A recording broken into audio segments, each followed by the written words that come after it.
I'm Edie Lush, and I'm here at the Innovate Finance Conference in London. Really pleased to be joined by Jeff Lynn, CEO of Seedrs. Thanks so much for coming along. Thanks very much for having me.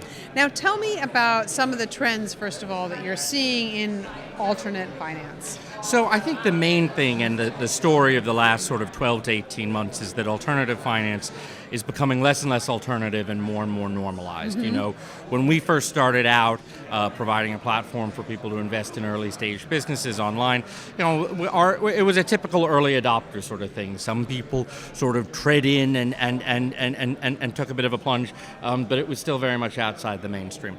What we're seeing more and more now on Seedrs, and we see this as well on peer-to-peer lending platforms and elsewhere, is that more and more this is becoming an increasingly normalized part of finance. And that's really very, very exciting for us. What does that mean in terms of challenges for banks?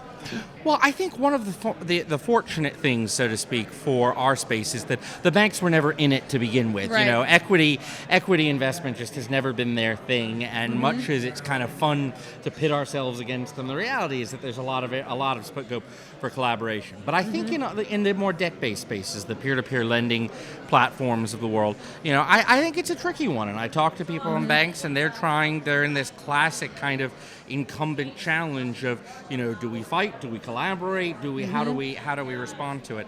And I think that when you look at some of these great debt-based platforms without the bricks and mortar overhead, without the balance sheet risk and everything that goes with that, they have a real advantage. And I think it's an interesting challenge for the banks going forward.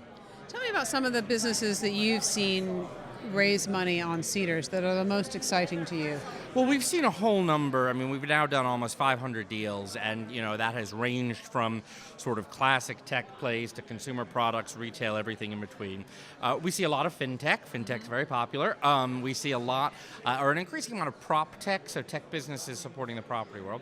And one of the things that I'm excited by is that we've just funded our first ever proper social enterprise. So it's a business called Aduna, and what they do is they source ingredients from small-scale African farmers. They're particularly focused on baobab, but I think they're doing cacao and some other things as well, and manufacturing very tasty food products for sale here in the UK and elsewhere in Europe.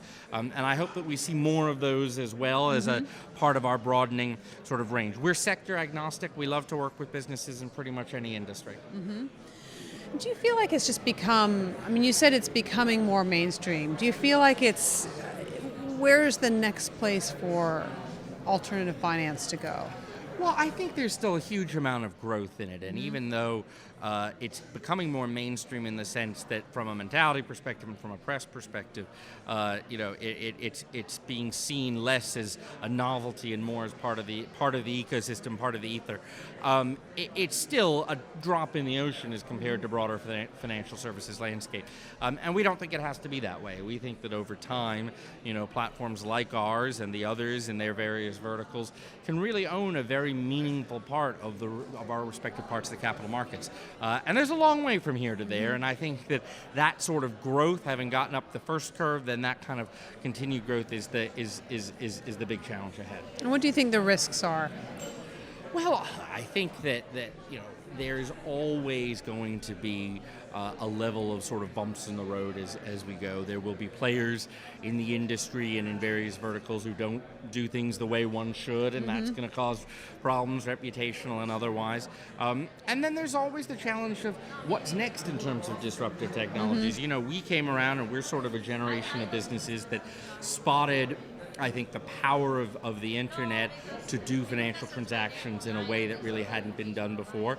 But you know, who knows what's just over our shoulder, and I think we're always wondering what the next thing is. For a while, I think there was a lot of talk about how somehow it would be Bitcoin, and nobody really had a good explanation for what that really meant, and I think we now see Bitcoin as one sort of component, one of the building blocks potentially, but not a disruptor. But who on earth knows what could come next? Jeff, thank you so much for stopping by. Thanks for having me. My table here at Innovate Finance, and I'm Edie Lush.